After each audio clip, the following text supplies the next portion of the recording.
하나님 말씀 봅니다. 열왕기상 15장 25절에서 34절까지입니다. 열왕기상 15장 25절에서 34절까지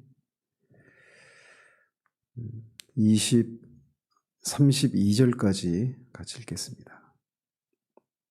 32절까지만 보겠습니다. 유다의 아사 왕 둘째 해에 여로보암의 아들 나답이 이스라엘 왕이 되어 2년 동안 이스라엘을 다스리니라. 그가 여호와 보시기에 악을 행하되 그의 아버지의 길로 행하며 그가 이스라엘에게 범하게 한 그 죄 중에 행한지라. 이에 이사갈 족속 아히야의 아들 바하사가 그를 모반하여 블레셋 사람에게 속한 기쁘돈에서 그를 죽였으니 이는 나답과 온 이스라엘이 기쁘돈을 에워싸고 있었음이더라. 유다의 아사왕 셋째 해 바하사가 나답을 죽이고 대신하여 왕이 되고 왕이 될 때 여로보암의 온 집을 쳐서 생명 있는 자를 한 사람도 남기지 아니하고 다 멸하였는데 여호와께서 그의 종 실로 사람 아히야를 통하여 하신 말씀과 같이 되었으니 이는 여로보암이 범죄하고 또 이스라엘에게 범하게 한 죄로 말미암음이며 또 그가 이스라엘의 하나님 여호와를 노엽게 한 일 때문이었더라. 나답의 남은 사적과 행한 모든 일은 이스라엘 왕 역대지략에 기록되지 아니하였느냐. 아사와 이스라엘의 바하사 왕 사이에 일생 동안 전쟁이 있으니라. 아멘. 어제는 남유다의 3대 왕인 아사의 행적에 대해서 살폈고 오늘은 북이스라엘의 2대 왕인 나답의 행적에 대해 살핍니다. 여로보암의 아들 나답은 남유다의 3대 왕 아사왕 둘째 해에 북이스라엘의 2대 왕으로 등극을 합니다. 그리고 2년 동안 이스라엘을 다스립니다. 그의 통치기간이 2년에 불과한 것은 남유다의 2대 왕인 아비암의 통치기간이 3년에 불과했던 것과 연관성이 있는 것으로 볼 수가 있습니다. 그래서 앞에서도 말씀드린 것처럼 아비암의 통치기간이 이렇게 짧았던 것이 그의 죄에 대한 심판으로 볼 수 있다라고 말씀드렸는데 나답의 경우도 거기에 해당된다라고 볼 수가 있습니다. 어떻게 보면 나답이 다른 왕들에 비해서 비교적 짧은 기간을 통치한 것, 그리고 뒤에 보면은 어떤 왕의 경우에는 단지 6개월만 이렇게 통치를 하는 그런 왕도 등장을 합니다. 북이스라엘의 경우에는. 근데 그런 사람에 비해서도 아무튼 왕조 그 통치 기간이 굉장히 짧은 것이 그냥 우연인 것처럼 보이고 왕조가 바뀌는 이런 것도 우연처럼 보일 수 있지만 그게 결코 우연이 아니라고 하는 것을 이 열왕기 저자는 말하고 있는 겁니다. 열왕기 저자의 관점에서 이 나답의 통치 기간이 짧은 것은 여호와 앞에서 온전한 삶을 살지 못했던 것에 대한 심판의 의미로 그렇게 해석이 됩니다.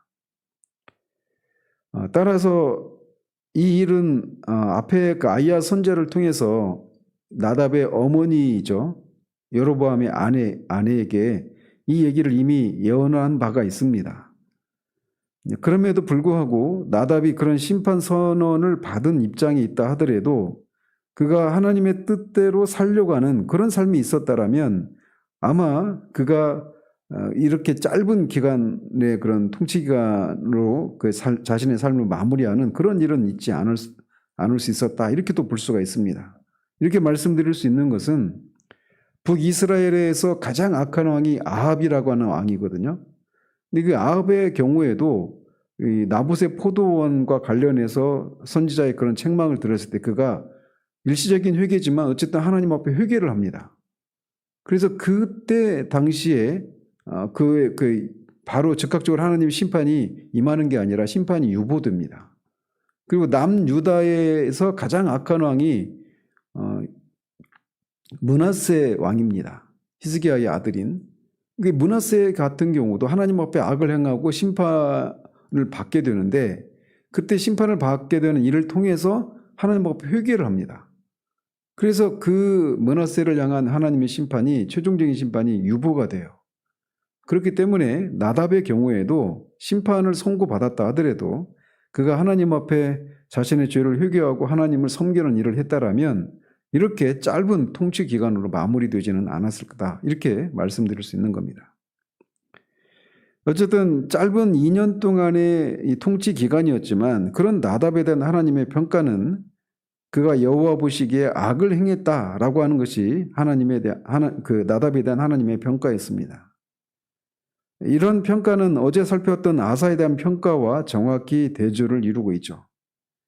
그래서 우리가 계속 보겠지만 이 이스라엘을 남과 북의 이 왕들에 대한 평가의 기준은 그들의 출신이나 그들이 정치적이고 군사적으로 어떤 업적을 쌓았는가에 따라서 평가하는 것이 아니라 그들과 하나님과의 관계가 올바른 관계였느냐 아니냐 이걸 가지고 평가를 하는 것을 우리가 볼 수가 있습니다.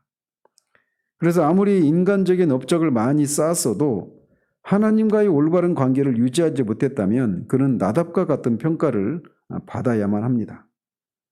그리고 이런 것은 남북 왕조의 왕들에 대한 평가 기준일 뿐만 아니라 모든 인간들에 대한 평가이기도 합니다. 즉 하나님과의 올바른 관계를 맺고 있는가 아닌가 이것에 의해서 사람들에 대한 평가가 주어진다라는 것이죠. 하나님과의 올바른 관계란 하나님과 화해를 이루고 그분의 뜻 가운데 거하는 것을 의미합니다. 그리고 이 길은 우리 주 예수 그리스도를 통해서 하나님과 화해를 이루는 이것을 통해서만 가능한 일이죠. 나답이 이렇게 하나님 보시기에 악하다라고 하는 평가를 받은 이유는 그가 그의 아버지 여로보암의 길로 행하면서 그가 이스라엘에게 범하게 한 그 죄 중에 행했기 때문이다라고 하는 것입니다. 즉 나답 역시 그의 아버지처럼 우상을 숭배했던 겁니다. 그리고 이것은 남유다의 왕 아비암이 그의 선왕인 르호보암의 악한 행위를 그대로 반복했다라고 하는 것을 언급하고 있는 3절과 유사하죠.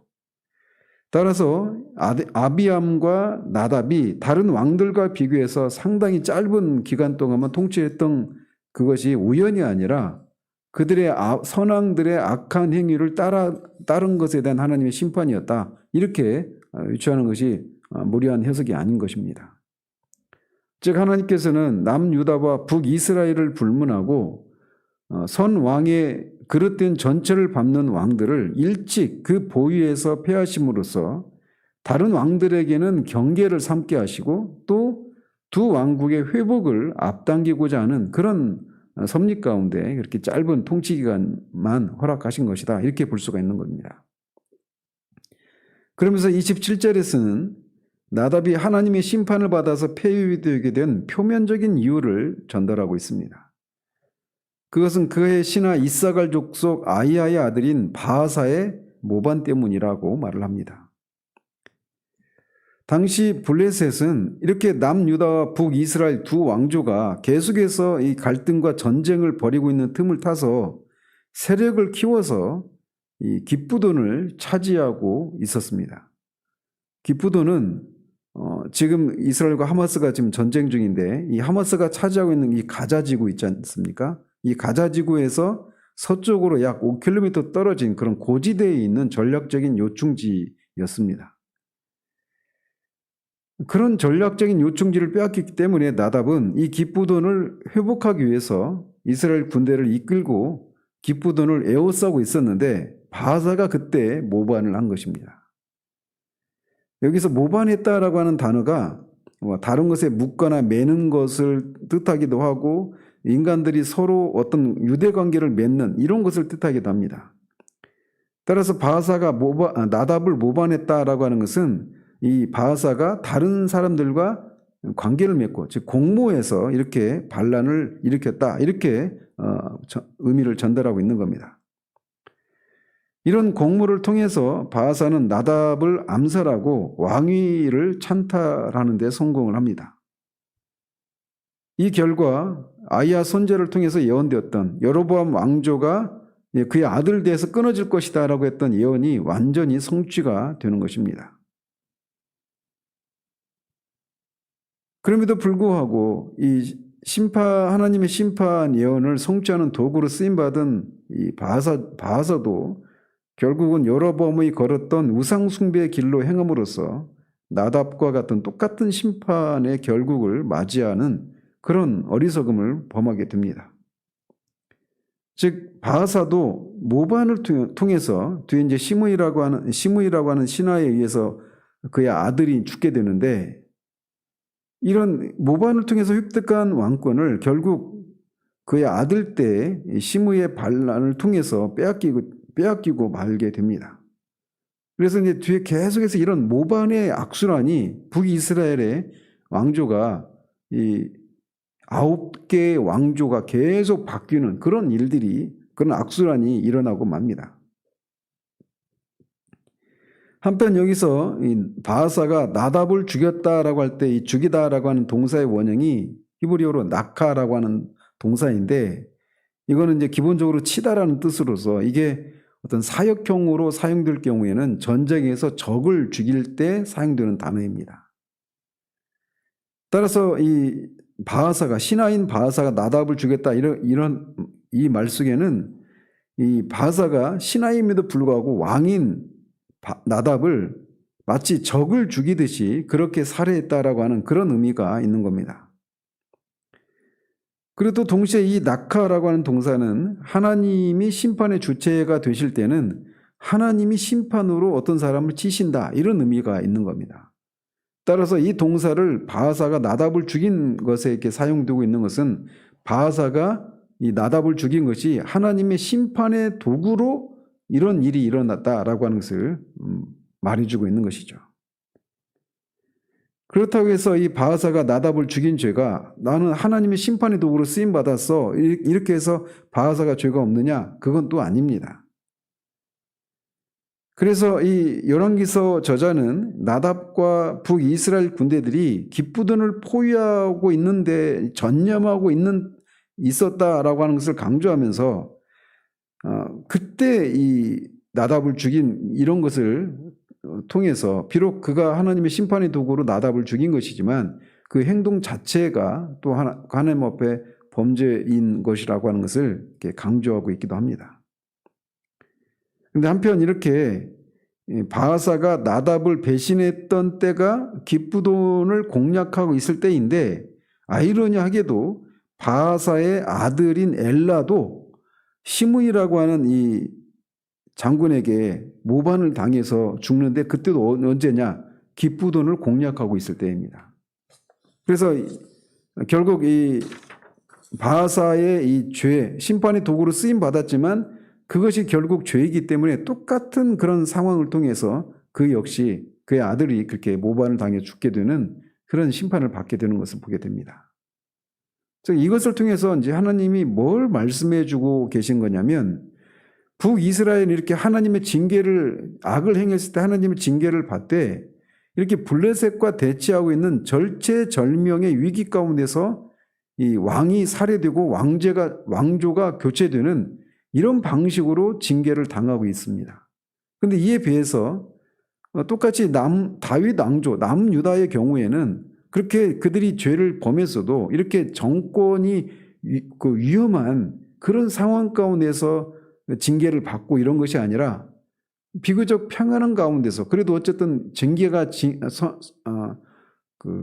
집행된다 하더라도 그래도 안정적으로 왕의 계승을, 다윗 왕조를 계속 유지하면서 이렇게 징계가 집행되는 이런 방식으로 대조를 이루고 있다라고 할 수 있습니다. 그러면서 이 열왕기 저자는 바하사가 아사왕 셋째 해에 나답을 죽이고 대신해서 왕이 되었다, 이렇게 다시 한번 기술을 하고 있는데, 이것을 통해서 남유다 왕국은 다윗 왕가의 혈연적인 그런 계승이 지속되고 있는 반면 북이스라엘 왕국은 모반과 살해를 통해서 왕권이 계속 계승되고 있다라고 하는 것을 부각시키고 있습니다. 바하사는 왕이 된 후에 여로보암의 온 집을 쳐서 생명 있는 자를 한 사람도 남기지 않고 다 멸했다라고 말을 합니다. 여기서 멸했다라고 하는 동사는 파괴하다, 멸절시키다, 이런 뜻이 있는 겁니다. 그래서 대체적으로 어떤 전쟁이나 대량 학살과 같은 그런 갑작스러운 큰 재해를 묘사할 때 쓰이는 단어가 이 단어입니다. 따라서 이 동사가 이렇게 이 동사를 사용해서 바하사가 여로보암의 그 가문에 남아있는 사람들을 얼마나 참혹하게 학살을 했는가라고 하는 것을 보여주고 있는 것입니다. 인간적인 생각에서 보면 이 정무적인 판단을 해보자면 바하사가 여로보암의 이 남아있는 사람들을, 생명 있는 사람들 다 이렇게 참혹하게 죽인 것은 그들의 보복을 두려워해서 후환을 없애기 위한 그런 조치였다, 이렇게 말할 수도 있습니다. 표면적인 이유를 보면. 그렇지만 근본적으로 궁극적인 원인은 앞에서도 말씀드린 것처럼 아이야 선지자를 통해서 하나님이 여로보암의 처에게 예언했던 그 심판에 대한 예언이 성취된 것이다 라고 할 수가 있습니다. 그래서 저자도 이 일은 하나님의 종 실로 사람 아이야를 통해서 하신 말씀과 같이 되었다라고 덧붙이고 있는 겁니다. 바하사가 비록 왕이 되어서 이렇게 여로보암의 가문에 남아있는 사람들을 학살하는 일을 했지만, 그래서 자신의 정권의 안전을 도모하기를 꾀했지만 결국 그도 그 일에 그 의도는 실패로 끝나고 맙니다. 왜냐하면 역사를 주관하시고 역사와 생명을 주관하시는 하나님께서 이 우상숭배 범죄를 행해서 여로보암의 길로 간 이 바하사에 대해서 그의 상한 공의의 심판을 내리셨기 때문에 그렇습니다. 그러면서 30절에서는 여로보암의 가문이 이렇게 멸문지화를 당한 이유, 그 궁극적인 그런 이유를 설명하는데, 이는 여로보암이 우상숭배의 죄를 범했을 뿐만 아니라 이스라엘 백성들에게도 동일한 죄를 범하도록 그렇게 한 죄 때문이다라고 밝히고 있습니다. 그리고 이것은 여호와를 노엽게 한 죄였다라고 말합니다. 전에도 말씀드린 것처럼 여기서 말하는 노여하다 이 단어는 결혼관계 속에서 시기와 질투 가운데서 발하는 그런 분노라고 말씀을 드렸죠. 그래서 하나님만을 전적으로 섬겨야 되는데 하나님이 아닌 것을 이렇게 사랑하는 것에 대해서 하나님이 이 결혼관계 속에서 분노를 발하시는 그런 죄가 바로 우상숭배의 죄다라고 하는 것을 말해주고 있는 겁니다. 하나님께서는 하나님을 사랑하는 자에게는 무한한 긍휼과 은혜를 베푸시는 사랑의 하나님이시지만, 당신을 배신하고 악을 행하는 자에게는 그에 상응하는 심판을 내리시는 공의의 하나님이시기도 한 것입니다. 30절에서는 여로보암의 가문이 멸문지화를 당한 이유를 설명을 했고, 그러면서 이제 그 마지막 절에 나답의 남은 사적과 행한 모든 일은 이스라엘 왕 역대지략에 기록되었다라고 전하고 있습니다. 그런데 그가 2년이라고 하는 이런 짧은 제휴기간에 그의 행적에 대한 이 성경의 기록은 단지 그가 기쁘돈을 포위해서 공격하려고 했다라고 하는 이 사건 하나밖에 없습니다. 그리고 역대기에도 나답에 대한 언급이 아예 등장하지조차 않습니다. 이렇게 나답이 이스라엘 역사에서 전혀 중요하지 않은 그런 인물로 치부되는 것은 그의 짧은 제위 기간도 하나의 원인이 되겠지만 그에게 내세울 그런 업적이나 영향력이 없었기 때문이다, 이렇게 추정할 수가 있습니다. 즉 나답의 아버지 여로보암의 통치 말기에 이 남왕국 유다의 왕 아비암과 전쟁을 해서 여로보암이 크게 패했다고 하지 않았습니까? 80만 대 40만의 전쟁이었는데 80만의 이스라엘 군대가 패배를 했단 말이죠. 그 결과 여로보암에 대한 북이스라엘 백성들의 신뢰가 완전히 꺾였을 것입니다. 근데 그런 분위기를 반전시킬 만한 카리스마도 나답에게는 없었고, 그래서 여로보암 왕가에 대한 백성들의 반발이 매우 컸을 것입니다. 그런 상황에서 이 군부의 인기를 독점한 바하사가 그런 나답을 능가할 그런 지도자로 백성들 가운데 부각되었을 거예요. 그렇기 때문에 나답의 통치는 2년을 넘기지 못했고 결국 바하사에게 살해됨으로써 북이스라엘 초대왕 여로보암 왕조는 2대 만에 무너지고 맙니다. 그리고 바하사는 미천한 신분임에도 불구하고 백성들의 어떤 아무런 반발도 없이 북이스라엘의 새로운 왕조를 그렇게 왕조의 왕이 되게 됩니다. 어쨌든 이 객관적인 이유는, 그런 표면적인 이유는 그런 것이다 이렇게 말을 할 수 있지만, 어쨌든 그 배후에는 역사의 주관자이신 하나님의 섭리가 작용한 결과다 이렇게 볼 수가 있죠. 나답에 이어서 바하사가 북이스라엘의 3대 왕에 등극을 합니다. 그렇지만 남유다 아사 왕과의 사이에서 일생 동안 전쟁이 있게 됩니다. 열왕기 저자가 다시 한번 16절에 이어서 이렇게 남북 왕들의 대립 상태를 반복하고 있는 것은 이 남북의 분열 상황과 적대 관계가 전혀 호전될 기미가 없다라고 하는 것을 나타내기 위함입니다. 이렇게 비록 짧은 재위 기간이긴 했지만 인간적으로 생각하면 한 나라의 왕자로 태어나서 왕위에 등극했다라고 하는 것은 그 자체로는 매우 뛰어난 그런 업적이고 성공한 인생이다라고도 할 수가 있습니다. 그렇지만 하나님의 판단은 앞에서도 언급했듯이 인간적인 업적이나 그가 오른 지위의 높고 낮음에 따라 성공 여부를 판단하지 않는다라는 것입니다. 그가 하나님과 올바른 관계를 맺었는가에 따라서 긍정과 부정의 판단이 따르는 것입니다. 이런 면에서 이번 수련회에서도 말씀드린 대로 십자가를 통한 자기 이해만이 우리 자신의 인생에 대한 올바른 판단 기준임을 알 수 있습니다. 왜냐하면 십자가만이 하나님과 올바른 관계를 맺게 해주는 유일한 길이기 때문에 그렇습니다.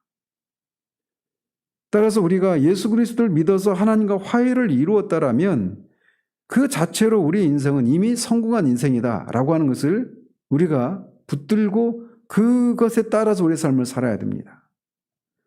이 세상에서는 우리가 별로 내세울 것도 없고 우리 인생을, 우리 자신을 사랑하는 것은 이 세상에서는 이미 망한 것이고 실패한 것이고 천국에서 가서나 이런 것을 누리는 이런 것이 아니라는 겁니다.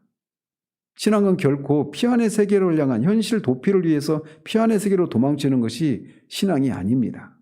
오늘 지금 바로 여기에서 우리가 예수 그리스도를 믿어서 하나님과 화해를 이루었다라면, 이미 우리가 그래서 하나님과 올바른 관계를 맺고 있다라면 우리를 향한 하나님의 평가는 하나님 보시기에 사랑스럽고 옳은 그런 삶을 살고 있다라고 하는 것을 우리가 실제적으로 그 믿음을 따라서 그것을 누리는 삶을 살아야 하는 것입니다. 어제 저녁에도 하나님의 사랑에 대한 말씀을 드렸는데, 우리 인생을 한 번밖에 주어지지 않는 이 인생을 이렇게 하나님의 판단 기준에 따라 우리의 삶을 바라봄으로 인해서 오늘 우리에게 주어진 삶의 기회 속에서 하나님의 사랑을 누리고 우리 인생을 사랑하면서 그렇게 살아가는 그것이 우리를 향한 하나님의 선하신 뜻입니다. 그러므로 이런 나답을 향한 평가든 남북의 열왕들에 대한 평가 기준은 우리들에게도 똑같이 적용된다라고 하는 것을 기억하고, 예수 그리스도를 믿어서 하나님과 화해를 이룬 우리를 향한 하나님의 평가가 이렇게 긍정적인 평가인 것을 알고 오늘 우리에게 주어진 삶이 정말 우리 모든 상황을 사랑하고 긍정의 시각으로 바라보며 그렇게 살아갈 수 있는 저와 여러분들 되시기를 우리 주님 이름으로 축원드립니다. 기도하겠습니다. 하나님 아버지, 북이스라엘의 2대 왕 나답의 그 짧은 통치 기간에 대한 하나님의 평가에 대해서 오늘 이 시간 살폈습니다. 인간적으로는 그가 왕자로 태어나서 왕이 되었다라고 하는 그 사실이 그의 인생은 성공했다라고도 평가할 수 있는 그런 삶이었지만, 하나님의 평가는 그가 악한 삶이었다라고 하는 평가였음을 우리가 봅니다. 하나님의 평가 기준은 인간의 그런 신분이나 그런 지위 고하의 업적에 있는 것이 아니라 하나님과 올바른 관계를 맺고 있는가 아닌가에 의해서 인생에 대한 평가가 이루어지기 때문에 이런 평가를 내리고 있는 것을 봅니다.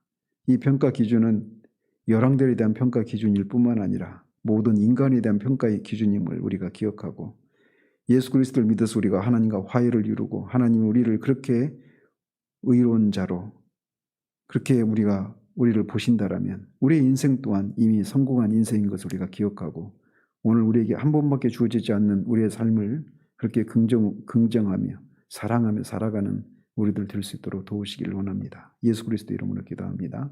아멘.